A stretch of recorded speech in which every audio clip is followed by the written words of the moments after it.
From Life's Outtakes, Year 1, a book of 52 humorous and inspirational short stories by Darris Howard. Book title, When the World Goes Crazy. Story 4, As Long as I Can Carry My Own Pack. I came to the realization recently that I am no longer in my prime. The unusual part of this was that it didn't even occur at my class reunion. It happened on Labor Day. That is the day that my children think we should labor by hiking up Table Mountain, which overlooks the Tetons. I suggested to them that Labor Day is the day to honor women who have had children, but they didn't buy it. This particular day was our final chance of the summer to be one with nature, away from the masses of humanity, just like the other 50,000 people who were there. We started out cheerfully singing, "Odelay, odelo, with a knapsack on my back." The singing soon gave way to something more important, breathing. Within a short time, my brain was asking, "Are we there yet?" And I looked back to see that we had covered almost 100 yards. I have long since decided that, if I really wanted to take a 12-mile hike, I would walk from one end of a super Walmart to the other. Perhaps the super Walmart hike could be a Scout merit badge. Walmarts have drinking fountains, air conditioning, and a level floor. And even though you have to face irate shoppers, you don't have to face mosquitoes the size of jumbo jets. Besides, I never shop the day after Thanksgiving, so the only irate shoppers I encounter are the ones from whose carts I accidentally take something, thinking it is a clearance basket. The fact still remains that it has become an annual family tradition to hike Table Mountain. I have 10 children, and the youngest is still 3.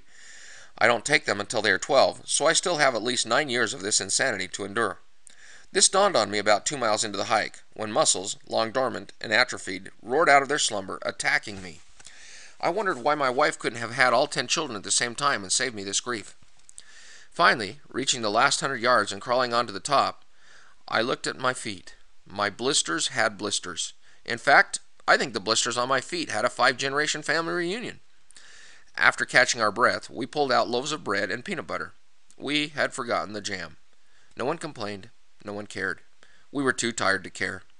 When we finished, there were still 3 loaves left. Since I was hauling the lunch, I coerced some college students into taking the leftovers.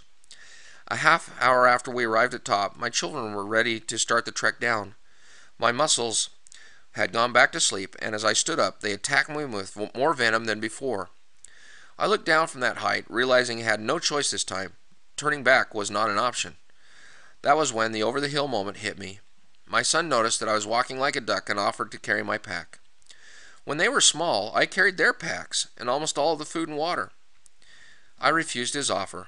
Even though I had to admit I was tired, I did make it down off the mountain carrying my pack and my pride the whole way.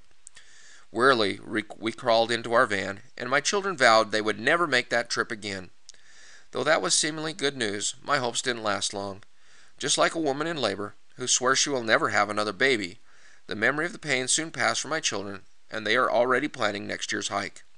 So, if you're up on the mountain on Labor Day, watch for me.